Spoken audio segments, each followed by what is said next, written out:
My mother's job was to mold me into her American dream.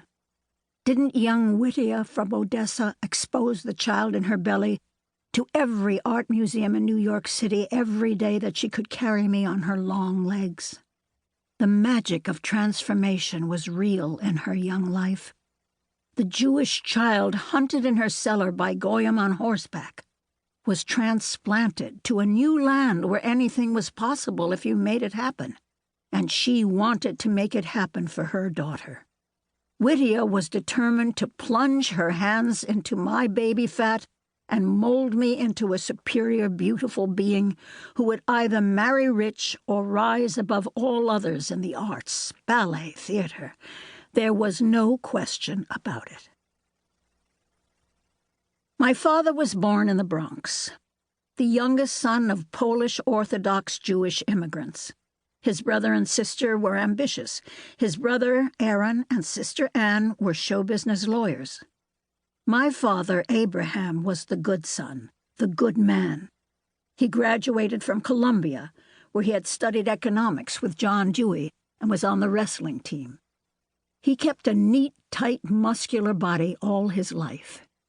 He bent his head over the radio every Saturday afternoon to listen to the Metropolitan Opera. He loved coloraturas. My father was the director of the Young Men's and Young Women's Hebrew Association of the Bronx. It was a position of great responsibility, great dignity. He was the moral compass of the family. My grandfather went to shul every day. His tiny wife, Ida, kept an Orthodox home. They lived in a clean, old apartment on College Avenue in the Bronx. Their children must have supported them because my grandfather never left the shul for his hardware store. But they and America raised smart, goal-oriented children. The story goes that my mother went to the Bronx Y to get a job giving classes in dance. She had just graduated from college, where she majored in movement in the Isadora Duncan tradition. I have pictures of her from school. She was beautiful. 5'7", straight back, long, shining, dark hair, hazel eyes. When she smiled, her top and bottom teeth glistened like a Spanish dancer's. She sat in the chair in my father's office, reciting her qualifications for the job. She was rocking in the chair, nonchalant. When she did one rock too many, the chair tipped over and she landed on the floor. My father came from behind his desk, laughing, and helped up my flustered, embarrassed mother. And that was that. My mother's name was Whittier Haskell, Americanized from Vitya Haskelyovich. Her mother, Dora, had 5 children, 3 boys, Joseph, Raymond, and Jack, and 2 girls, Whittier and Fremo.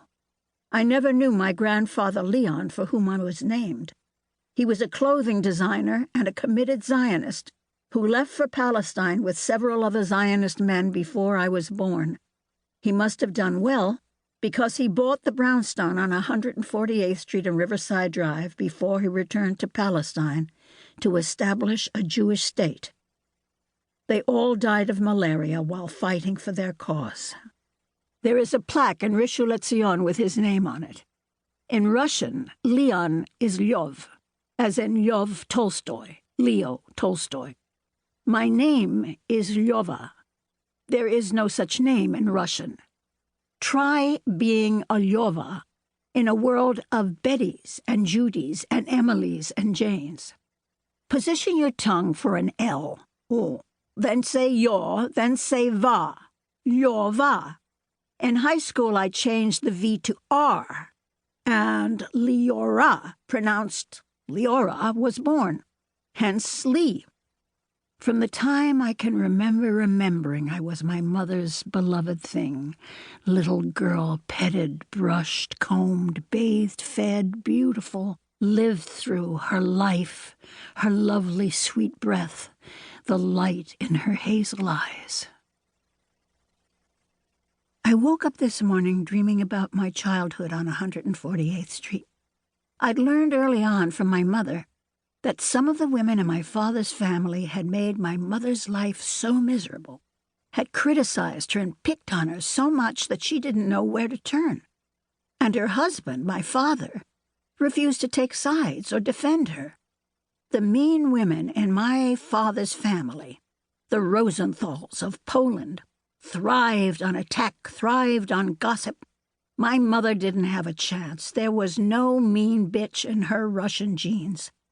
She took me to my grandmother's brownstone on 148th Street to live. I must have been 3 or even younger when she and my father separated. We lived at 620 West 148th Street between Riverside Drive and Broadway until I was 6. My mother and I slept on the bird's-eye maple beds in the big bedroom on the second floor with an ornate white potty underneath. There was no bathroom on the second floor. On the ground floor was the Haskell Nursery School that my mother and her younger sister Fremo ran. In summer, the Haskell Nursery School was a busy, humming place. All the attention wasn't on me. 15 or so little children from the neighborhood arrived every morning. One morning as I opened the door, one of them asked me, "Does everyone call you Lovey because they love you so much?"